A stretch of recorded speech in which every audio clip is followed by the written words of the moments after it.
Hey, it's Bill Simmons from the Bill Simmons Podcast here to tell you about Michelob Ultra Courtside. It's getting fans closer to the NBA with a chance to win prizes like courtside seats, a trip to All-Star Weekend, and much more. Check it out at MichelobUltra.com/courtside. Michelob Ultra Superior Access, Courtside 24-25 sweepstakes, no purchase necessary. Open to U.S. residents 21 and up. Begins on October 1st, 2024, ends July 1st, 2025. Multiple entry periods. Visit MichelobUltra.com/courtside for free entry deadlines, and official rules. Message and data rates may apply. Void where prohibited.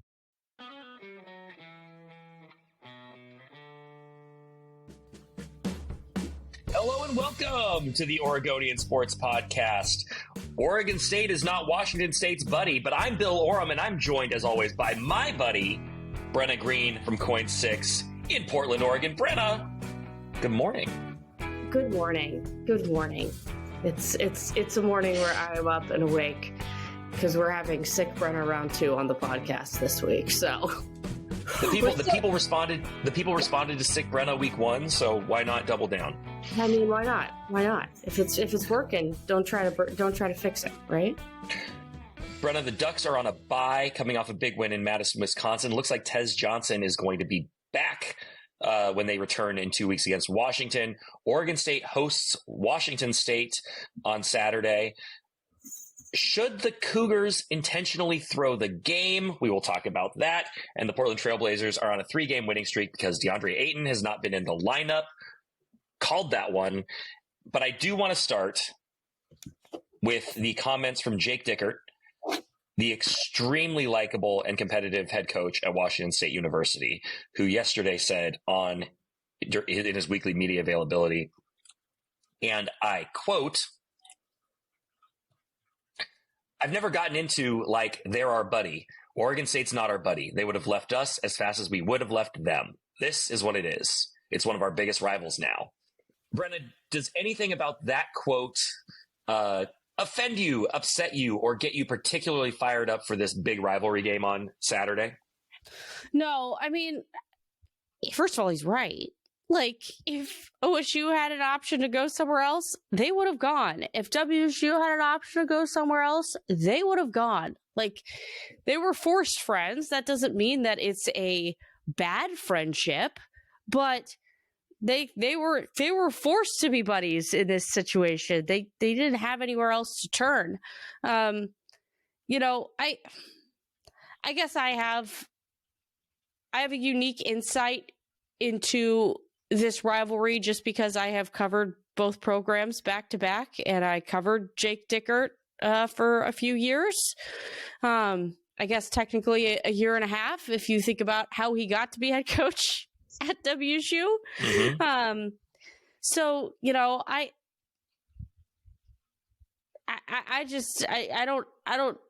know him well enough to know that he's just spitting the truth. That's all. I don't know. How can you be offended if it's something that's true? And both sides would acknowledge that.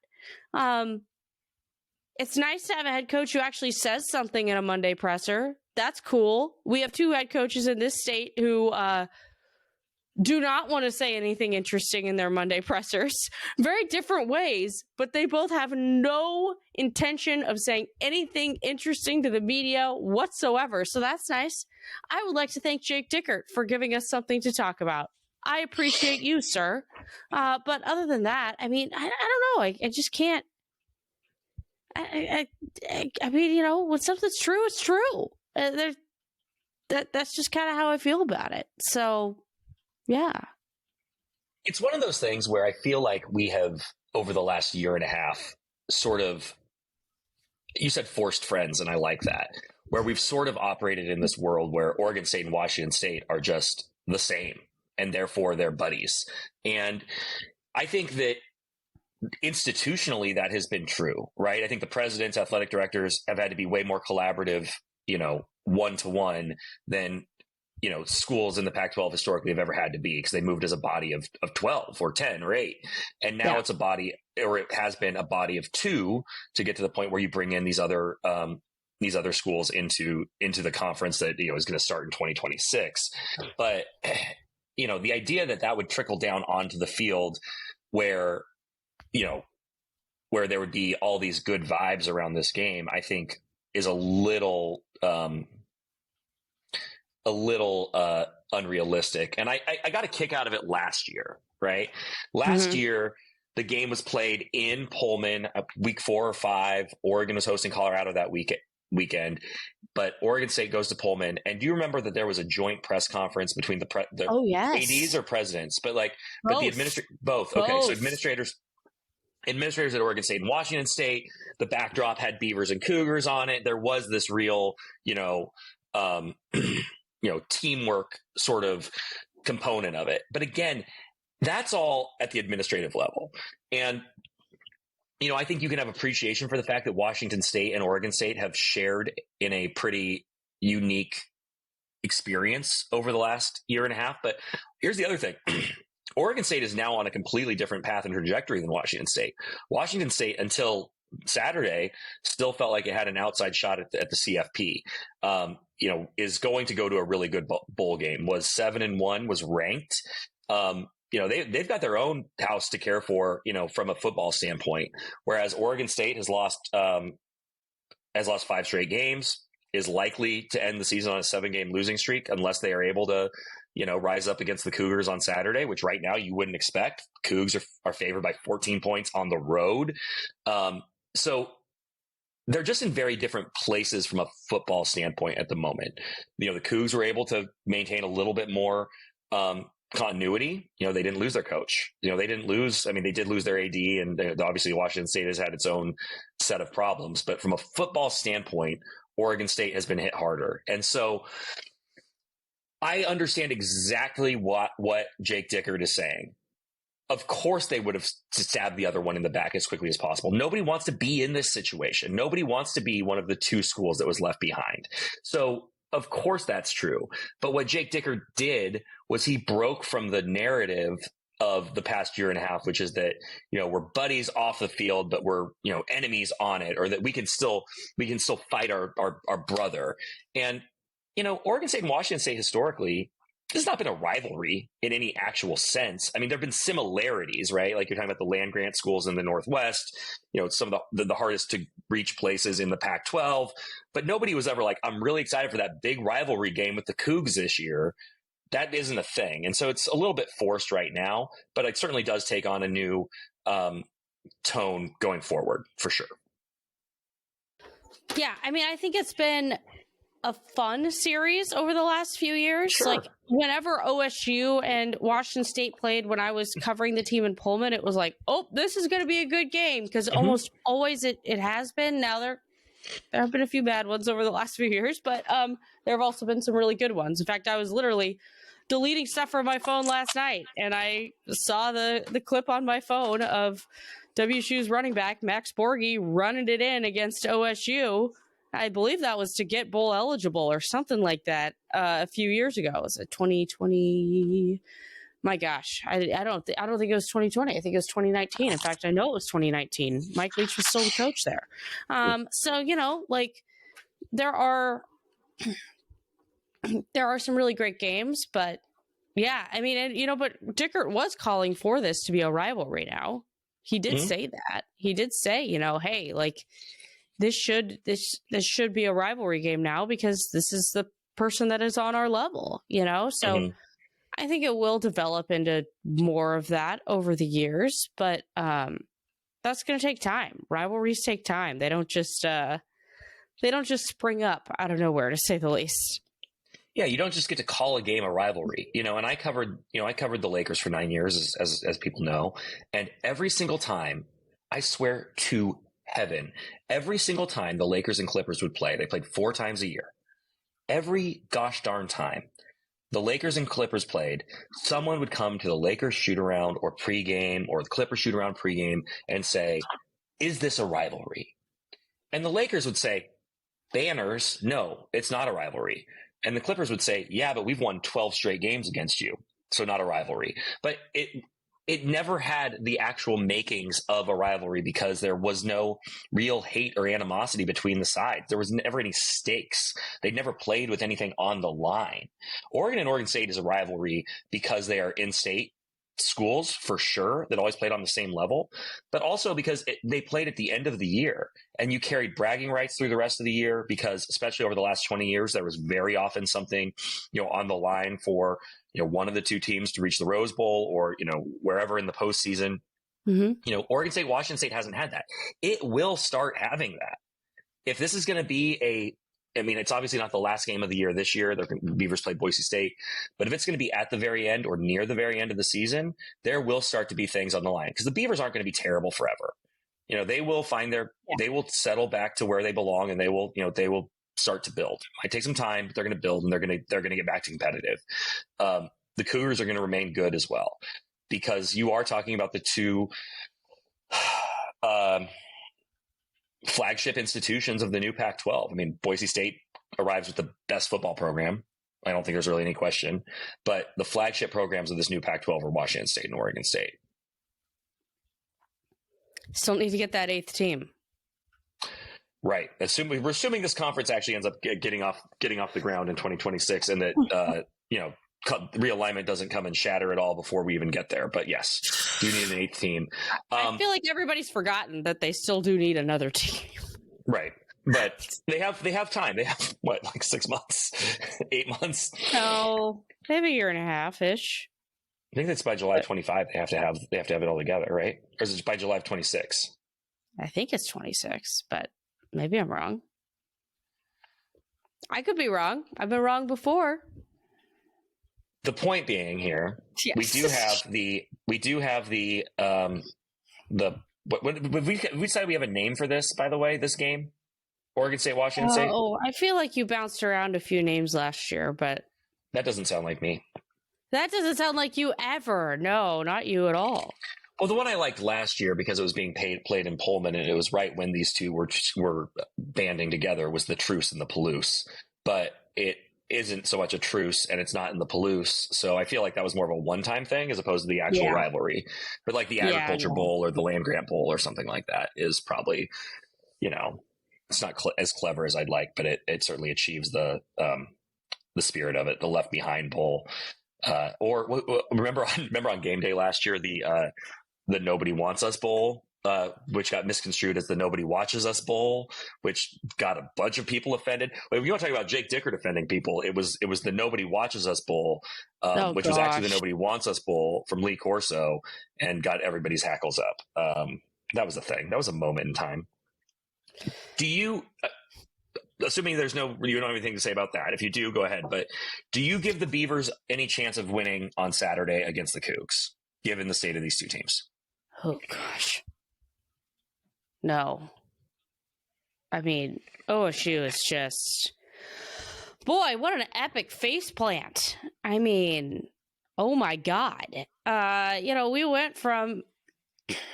We went from high hopes after that, not high hopes, but hey, this team is going to get bowl eligible after that Colorado State game to, my God, the rug has been pulled out from underneath us. I mean, Saturday was a historically bad performance, especially considering the team you were playing only had 2 wins so far this year. You can't even score points against them. Yeah, I don't know how you get up and rally for the next 2 games. The good news is I'm not a coach, so I don't have to figure that out. I don't get paid that money. But it's just not. It's not looking great, I would say, especially after WSU goes and loses last week. Like, they're going to come into this thing fired up because they went and laid an egg at New Mexico. Yuck. Somebody who has past experience covering the Mountain West as well. Another team that I don't remember the last time they were necessarily super competitive. Let's put it that way. So, they're going to come in. They're going to get bowl eligible. They end the season with New Mexico State. They're going to get bowl eligible down there in Albuquerque in the first year of Bronco Mendenhall's reign. So it is good for them. But you're completely right. You're completely right about the quality of that program. And this is still a middling Mountain West team. But go ahead. Yeah. So they're going to. The moral of the story is that WSU is going to come into this thing fired up after what happened last week. And I just don't, I don't know how OSU is going to get fired up, especially with with what happened, and then also, their injury situation. So yeah, I'm not super bullish about how this is going to go for the Beavs. What about you? Same. I mean, listen, it's going to be essentially a night game at home.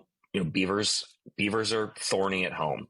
Even UNLV, that was a competitive game. Now they made it more competitive at the end, but the Beavers, I wouldn't expect them to lay down, but I'm really concerned about the state of this offense. Obviously, you lose Ben Branson last week. I know we talked about it on the podcast. He ends up being injured. You can't really make a decision between Giovanni McCoy and Jabari Johnson. Who knows what it's going to look like this week? But even if it was, hey, we don't have Ben, we have Giovanni McCoy. Giovanni McCoy is the guy you trusted to start the first 8 or 9 games of the season. So that shouldn't feel like a huge drop off. And, we talk about the injuries at Oregon State. The injuries on offense haven't been that significant. Now they've lost a little bit on the line, and Jam Griffin obviously is a key piece of the offense. But other than that, I mean, the offense hasn't had the injuries that the defense has had. So I'm just not understanding how you end up getting blanked, even with a couple of holes, getting completely blanked at Air Force. Before Saturday, Air Force had the fewest points Air Force had allowed in a game was 6 against Merrimack. Merrimack is an FCS school that lost 21-6 and currently has a record of 4-6 at the FCS level, or total, but including that game. It is 4-6 this year. Plays as an independent in the FCS. Okay. That's the only other team that has struggled to score against Air Force, and they still scored 6 points. Other than that, New Mexico, you just talked about New Mexico not being very good. New Mexico scored 52 points on Air Force. Oh my God. Navy scored 34. Wyoming, which lost to Idaho, scored 31 points. Fresno State lost, but scored 28 points. So going scoreless at Air Force, and sure, there's altitude. Sure, you're on the road, but there's no excuse. And so then you get into, well, is this the play calling? Is Ryan Gunderson over his head? Is it a lack of focus, attention to detail, effort? Have the players given up? Because you are right. A historic faceplant, yeah. You start thinking back historically, like what loss would you say rivals a 28-0 loss at a bad Air Force? And, there have been some for sure. 2019 Oregon, or 2019 Utah, one of those Oregon games in there. You can go back to some FCS losses, lost Sacramento State, lost to Eastern Washington. But, you lose to Eastern Washington in 2013. That's a Mike Riley team that gets bowl eligible. In terms of where this team should be and where it is, and then to just completely lay an egg when you still have a shot at getting bowl eligible, really is difficult for me to comprehend. And especially when you consider the fact that, Trent Bray, from the time he got hired, but all the way through the summer, was still, dropping breadcrumbs that he thought this could be a team that reached the CFP. That was not true. That doesn't exist. There is no version of this team, healthy, whatever else, that would have been good enough to run the table on this schedule. But when we saw this schedule, Brenna, there was zero part of me, and especially when they started 4-1, when they started 4-1, there was no part of me that thought they won't get bowl eligible, because this schedule was designed for them to get bowl eligible. The reason you play this schedule is so you can at least maintain the illusion of being good. Maybe you're beating up on not good teams, but hey, you lost your coach, you lost all your players, you lost your conference, but hey, look at us. We're still in a bowl game. And then you can take that and go recruit. They don't have that.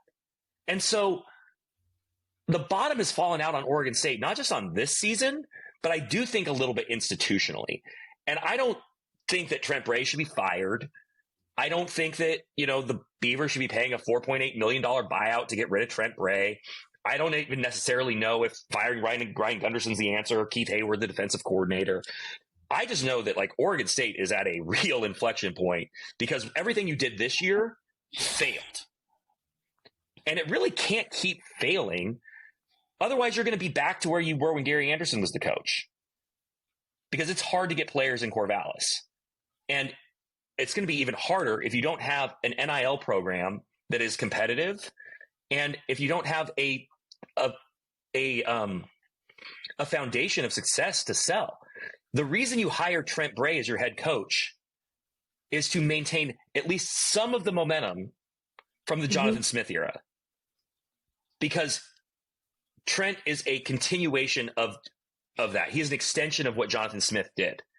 Yeah. But that didn't come to fruition. And so if you go 4-8, miss a bowl game, and you lose to Air Force, San Jose State, UNLV, Washington State, I mean, it's like, and aren't even really that competitive in those games, Nevada, what do you have to sell? Like people, like recruits better really like wearing orange. They better look great in orange. Yeah, and I mean, it's we aren't sitting in the rooms with these coaches when they're recruiting and things like that, but this is no slight. This is just what it is. Like, it's not like Trent Bray has the most charismatic personality that's ever existed as well. That's not me being mean. It's just, I mean, like, go watch the press conferences. That doesn't mean that he can't be successful. I mean, I wouldn't say that Jonathan Smith's press conferences were super charismatic either, to be completely frank with you. But it makes it certainly more difficult to get out of this rut that you are in. And they are in a rut.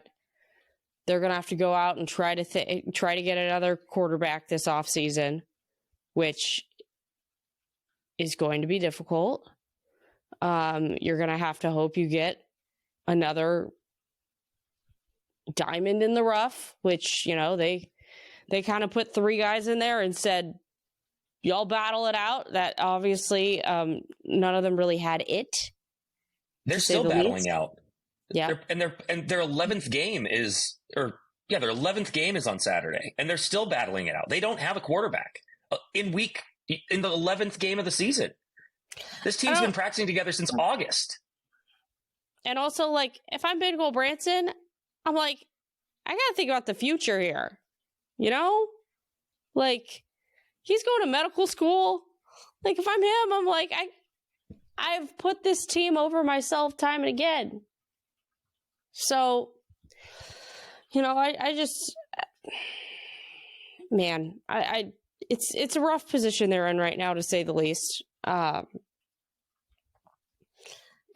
I don't see this road getting any smoother over the next 2 weeks, to say the least. So,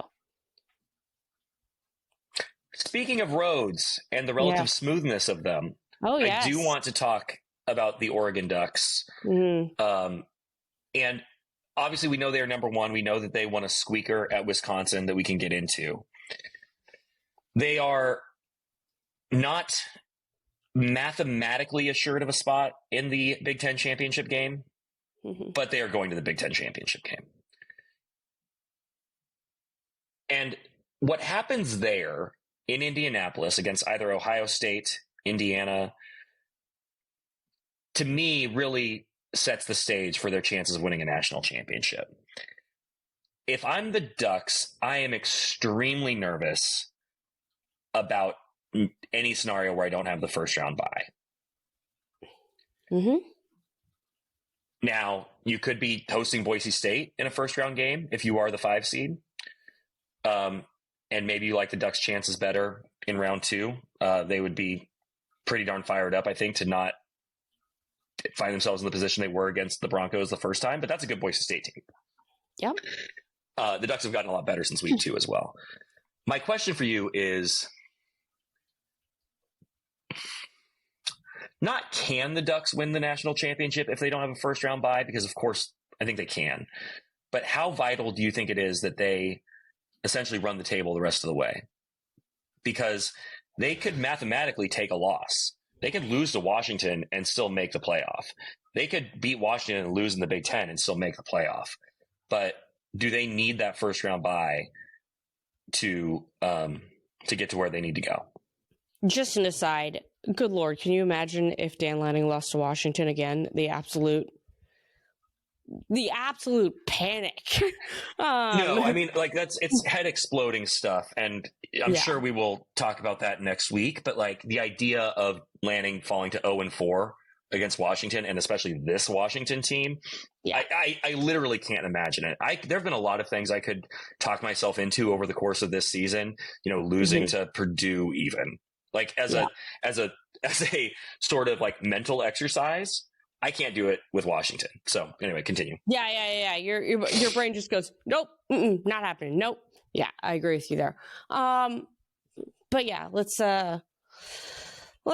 head to Indy in our brains.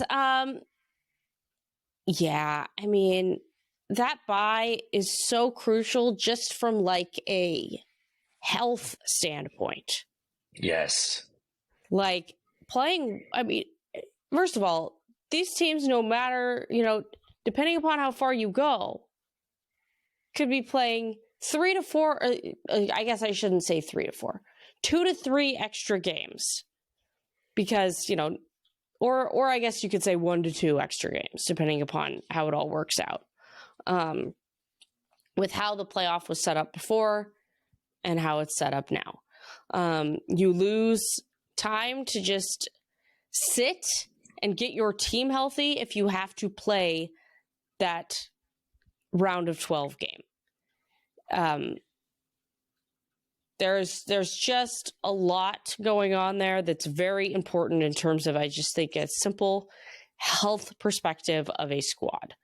So, that's the thing that stands out the most to me, is that you want that bye so that A, your team can get healthy, and B, more injuries do not occur. Because potentially playing 4 games is, especially this time of year when everyone is worn down, is not a fun proposition, I think, for most head coaches. So, I think that's the thing that really jumps out at me and screams at me when it comes to wanting that bye. Is just something from a health perspective. Because I don't think that it becomes, I mean, if Oregon loses and they play at home, I feel pretty confident about that team in that situation. It's the accumulated wear and tear that concerns me the most about playing that extra game. So, seems like you agree with me. I do. I think the health point cannot be overstated. And, we've seen how much injuries can affect, any team. Oregon's no different. I mean, they've been very fortunate that they've had injuries at positions where they do have quite a bit of depth. One of those positions is not really on the offensive line. So, having an injury on the offensive line, I think last week affected them at Wisconsin. I think, they missed Tez Johnson badly in the passing game, even though they've had guys who've been able to step up, and the passing game was a real struggle against Wisconsin, but it was still a strength against Michigan and Maryland. But health aside, I also just want to think about the path, because if you get the bye, you are going almost certainly in the quarterfinal to Pasadena and the Rose Bowl. And I just have to tell you that it is you do not want to end up, if you are Oregon, I don't think, in the Peach Bowl or the Sugar Bowl, because you are in the heart of SEC country and there's a good chance you're playing an SEC team. So, you're traveling more. You probably don't have any kind of, fan advantage. The Fiesta Bowl is also a quarterfinal, and I think the Ducks would travel well to the Fiesta Bowl as well. Yeah. But if you are the number 1 overall seed, I just don't see how the Ducks aren't placed in Pasadena, and so that is okay. Yeah. So like, to me, that makes the most sense, and you're right. Yeah, that's right. It just makes the most sense that that's what you want. Now, you could win, and like, you look at some of the teams they could conceivably play in a first-round game in Eugene. At this point, depending on how things play out, it could be Boise State. It could be Texas. Could be Georgia. I mean, probably not Georgia after its win over Tennessee. It could be Tennessee. It could be Colorado if Boise State jumps in and Colorado wins the Big 12. If Boise State's ranked higher than Colorado when it's all said and done, which I think could happen. I'm not scared of Colorado. I'm not scared of,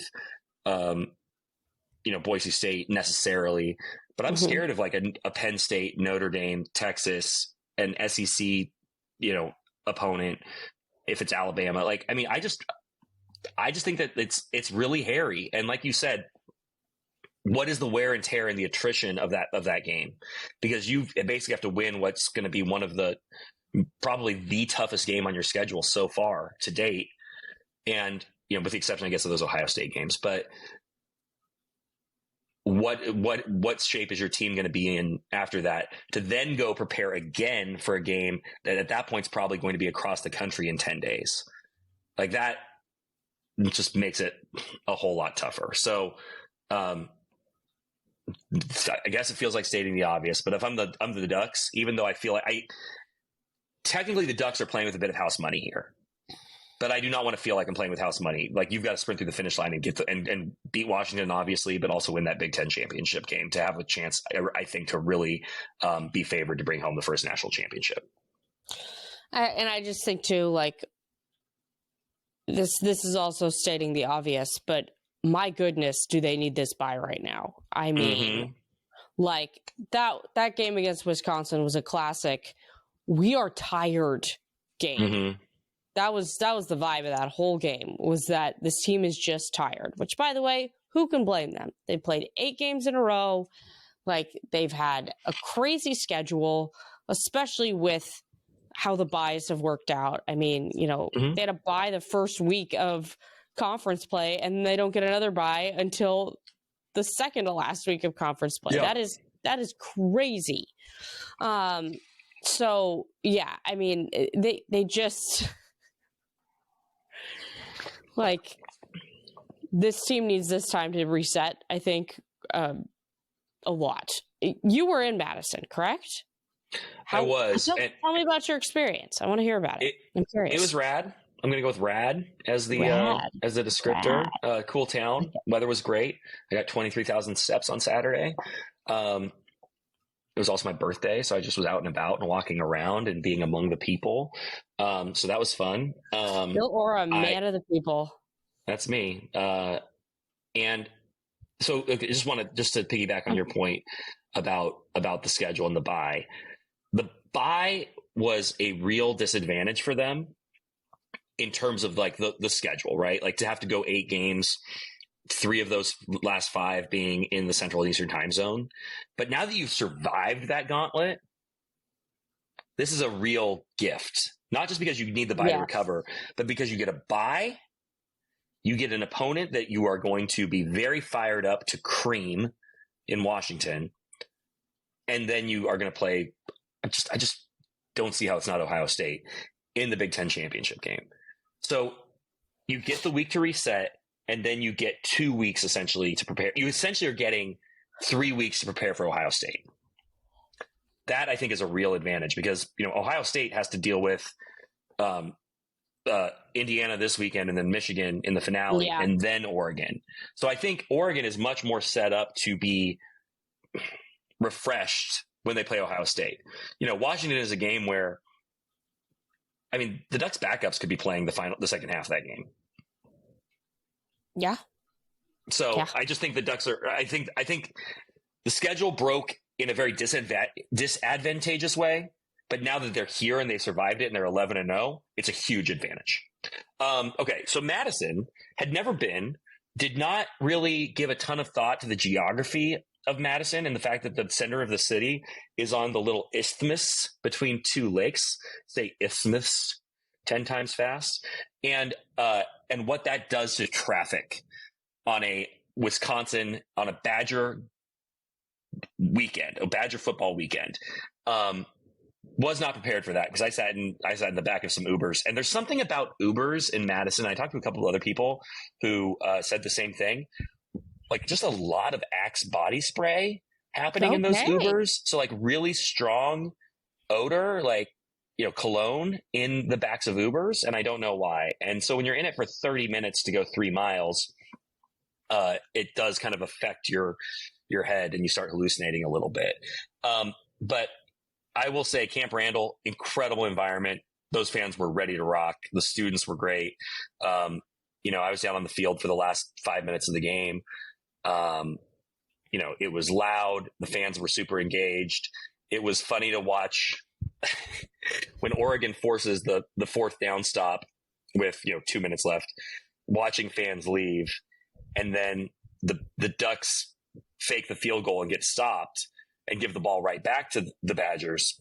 And those same fans came streaming back in. That was funny to watch, only to then be disappointed again when Mateo Uiagalelei makes just an incredible, an incredibly astute and aware play to grab that interception after Jamari Caldwell tips the ball.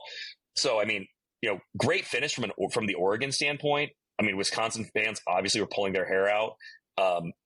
Luke Fickell ends up firing his offensive coordinator after the game. Shout out to Tosh Lupoi. Like, I don't know if Tosh Lupoi is like, I don't know how many offensive coordinators Tosh Lupoi can take credit for getting fired throughout his career, but he's certainly had some struggles at Oregon and has been has taken some arrows over the first couple of years here, especially after games against Washington. So for him to have this defense where it is pretty great, but also got a guy fired this weekend. So, fun environment. I loved the fake field goal. I would love to know what you thought of that because interesting. I thought it was the only reason I didn't like the fake field goal was if I'm smart enough to predict it and know it's coming, then you would think Wisconsin probably knew it was coming, because if you know anything about Dan Lanning, there is no world in which Dan Lanning wants to give the ball back to the other team with only a 6-point lead when all he has to do is get a first down to win the game. So completely made sense to me that he was not going to kick it and settle for a 6-point lead when there was a 10-point lead around the corner. So, and also Wisconsin hadn't been able to move the ball and his defense had been playing well, and that paid off. He trusted his defense to make a stop if they didn't get the first down, and that's what happened. So, it's not just revisionist history that he didn't get it or that they got the stop. It's that you were 4 yards away from ending the game. And what I've learned about Dan Lanning is he's going to take that chance every time. He will end the game, or he will try to end the game. It has backfired. It backfired at Washington last year. It backfired against Washington 2 years ago. But if you've been paying attention, there was no chance Dan Lanning was kicking a field goal in that situation.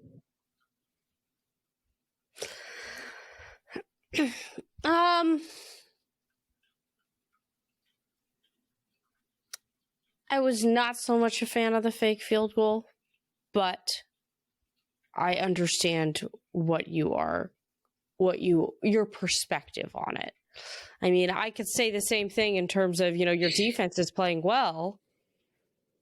Do you really think they're going to give up more than a field goal? If you go and kick a field goal right now, do you really think they're going to give up more than a field goal? So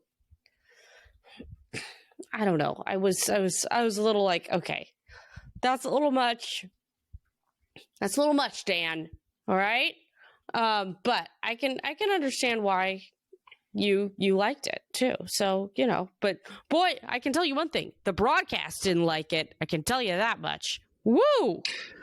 Well, and that's what's interesting about, and this, you're at more games than you're watching on TV, is when you're there, you don't have, and you're just on the sideline, or if you're in the stands, if you're a fan, you don't know how the world is reacting to something in the moment. So I didn't even realize that this was controversial. I thought that was a very Lanning-esque and, sort of, and again, if it converts, this is where I do struggle with a lot of the rhetoric around gutsy decisions. Nobody was complaining about the fake punt against Maryland. Yep. If that gets blown up and you give Maryland a short field when you're only up by 11 in the third quarter, so it's all results based. Yeah. And I do try to take the result of the play out of the decision at least a little bit. It's hard, if not impossible. But I do think that I liked it. I just felt like, this is a chance to end the game. You trust your defense, and it's controlling your own destiny. You have the ability to end the game right here, right now. Or you can keep playing this ticky-tack field position, and there's a lot of shit that can go wrong over the last 2 minutes of a game when you play that way. And listen, a lot of stuff can go wrong when you go balls to the wall too. But it's very true to Dan Lanning's mentality, and it's a much more decisive way to try to win the game. And he used the phrase after the game, and this was in regards to how they played defense, how aggressive they were defensively and rushing the quarterback, but was how do you want to die? Yep. And I think that Dan Lanning has proven, I can't just call him Dan or Lanning. It's always Dan Lanning. It's like a full 3-syllable name. I think Dan Lanning has shown that he wants to control his own fate. He wants his team to control its fate on offense. If we can end the game, let's end the game, and let's not be a missed coverage away from giving up a 95-yard touchdown. So I don't know. I liked it. Will it lose the Ducks a game? Will this sensibility, this loose wire Dan Lanning has, lose them a game? It might win them a national championship. It has. That's why we have to watch the games. Thanks, Bill, for your analysis. I guess the one thing that I do appreciate about the way that Oregon plays football is that they are never willing to just lie down and do what is expected. And they are never willing to just say, okay, it's going this way. We're just going to keep playing the game this way, and we're going to hope it works out for us. They always have at least 1 to 2 plays a game where they've got something up their sleeve.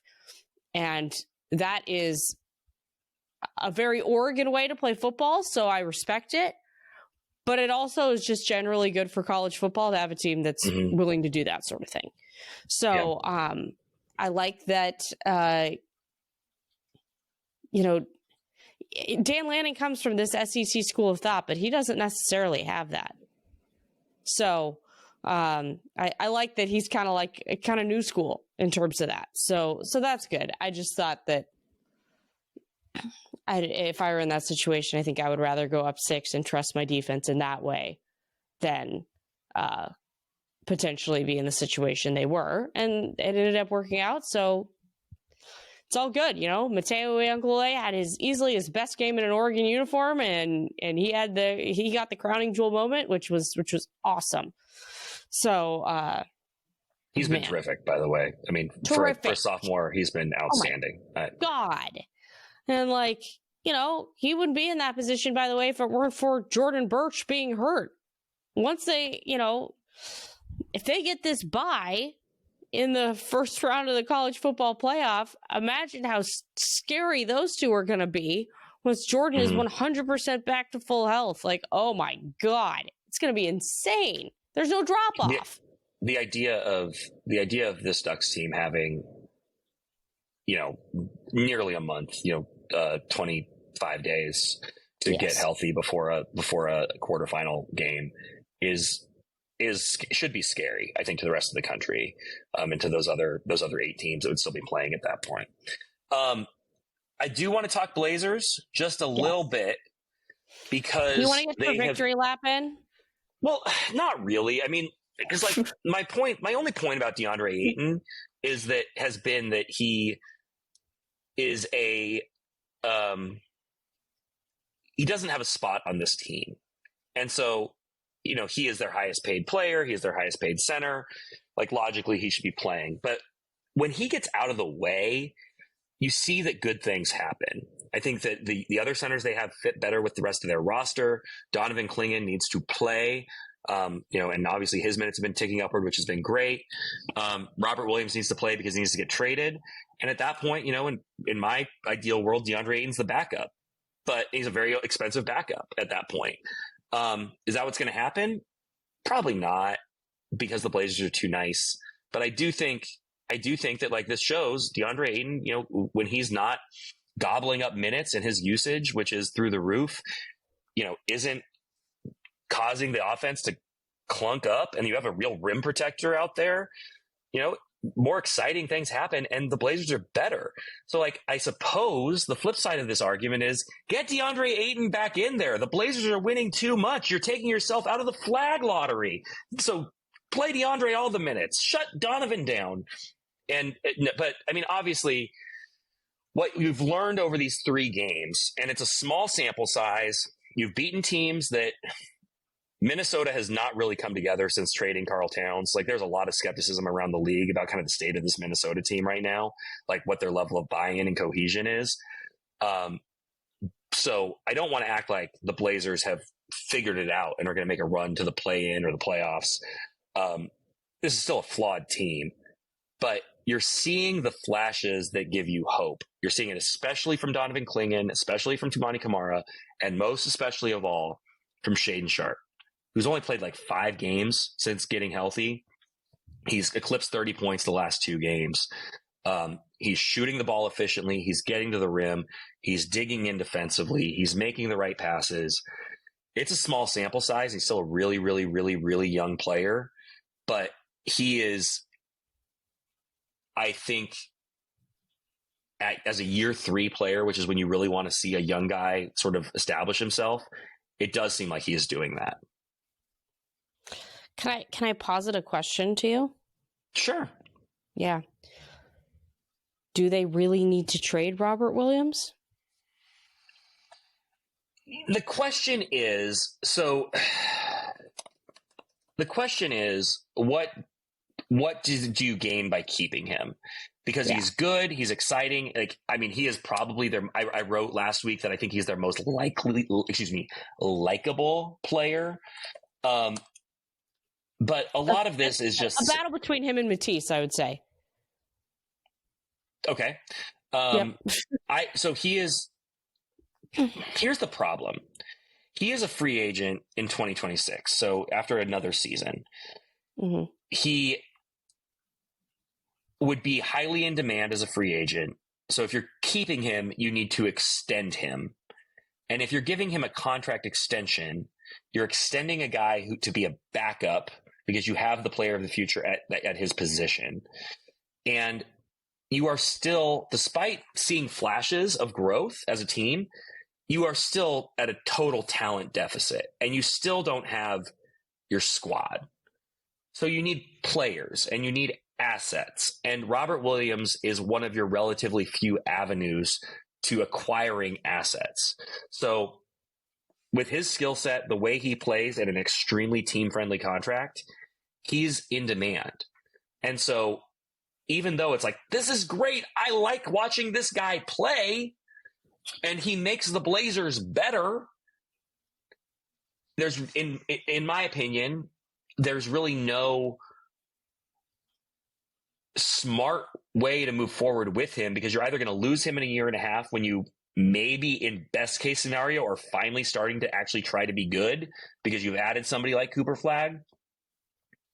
And now you've got to, pay Robert Williams a lot to stay, to be a backup, or you lose him in free agency anyway. And the Blazers aren't really in a position where they can afford to lose players who they could trade. So I don't see an argument for keeping him, which I think is totally counterintuitive and is like not the way sports should work. Like, hey, my team has a guy I like and I like watching him play. Like, why should we get rid of him? But that's the nature of the business, unfortunately. And I think the business of it all really hurts the fan experience. What do you think? I mean, can you move me off this? Is there a case for keeping Robert Williams? No, I just kind of wanted to get your thoughts on it, to be completely honest with you. I'm on the fence on it right now. I mean, I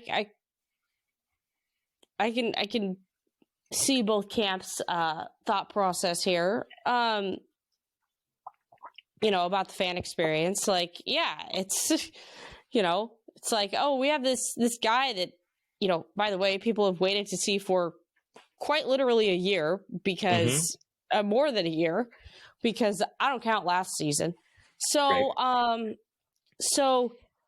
we have this guy who everyone's been waiting for, and all of a sudden he gets on the court, and oh my goodness, the Blazers are winning, and oh, he's really fun to watch, and blah blah blah blah blah. And now it's like, gotta trade him, and it's like, okay, well,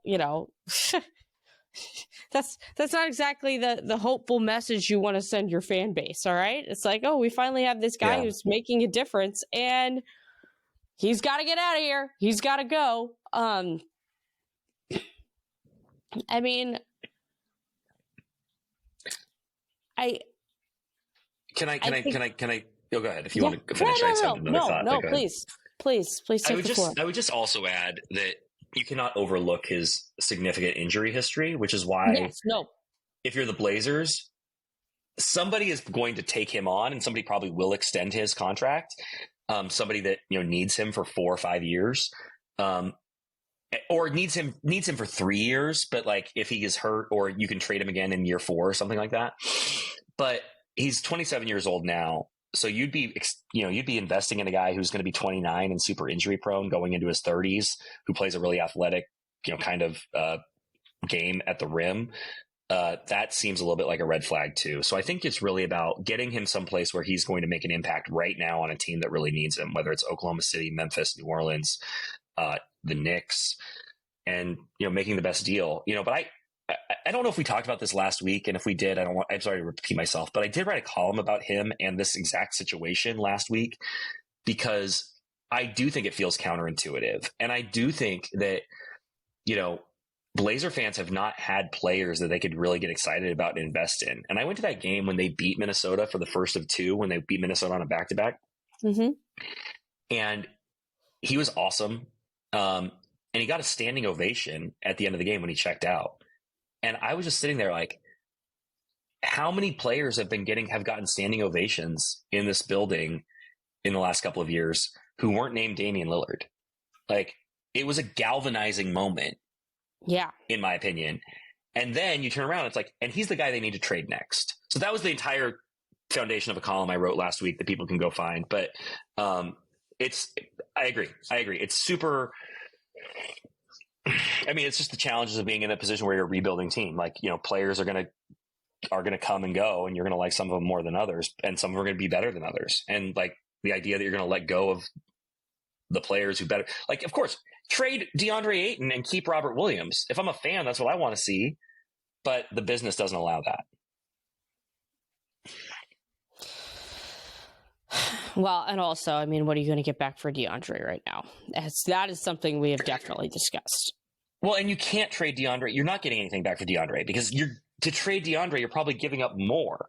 Somebody's like, hey, we'll take DeAndre for 2 years, but we want Scoot. We think Scoot is a project that we want to like see if we can get more out of him than you guys have. So we'll take DeAndre, but we want Scoot. Or we'll take DeAndre, but we want Tumani Kamara. We'll take DeAndre, but we want picks. And so it's like, and if I'm the Blazers, I'm like, I'd rather ride it out uncomfortably for 2 years with DeAndre Ayton than pay you to take him off our hands. So that's the position they're in. Yeah, I can buy that logic. I can buy it. But get excited about Shaedon Sharpe. Yes, my goodness, thank God. Hello, Shaedon. Welcome back. It's nice to see him playing with that same spark that he had towards the end of his first season here. That is great. The post game interviews, they could use a little work, but that's okay. We're making progress. We're getting there. We're massaging it a little bit. I do want to ask him at some point, do you ever surprise yourself on the court? Because that guy is just like so matter of fact about everything. It's crazy. I don't think he ever like actually impresses. I wonder if he ever impresses himself. But maybe that's a good characteristic to have as an NBA player. Like, never being impressed with yourself, but just being incredibly even keeled, because the man is the definition of it on the basketball court. Yeah, it's been nice to see him doing his thing. I was at the game on, what was it, Wednesday? I think it was Wednesday. The second Minnesota game. Yeah. I was going to go to the game on Sunday, and I just didn't feel up to it in my current sick little baby state that I'm in. But yeah, I mean, it's great to see him once again back at that level, because it was a little like touch and go there for a little bit, where it was kind of like, does this guy have the goods that we thought he did?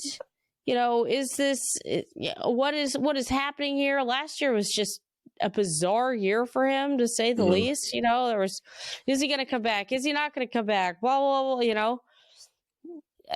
So there was a lot of question marks, and so far he's answered all of them. That 3 he hit on Sunday was insane. I mean, I was watching from home and I screamed, "What?" Because there was no.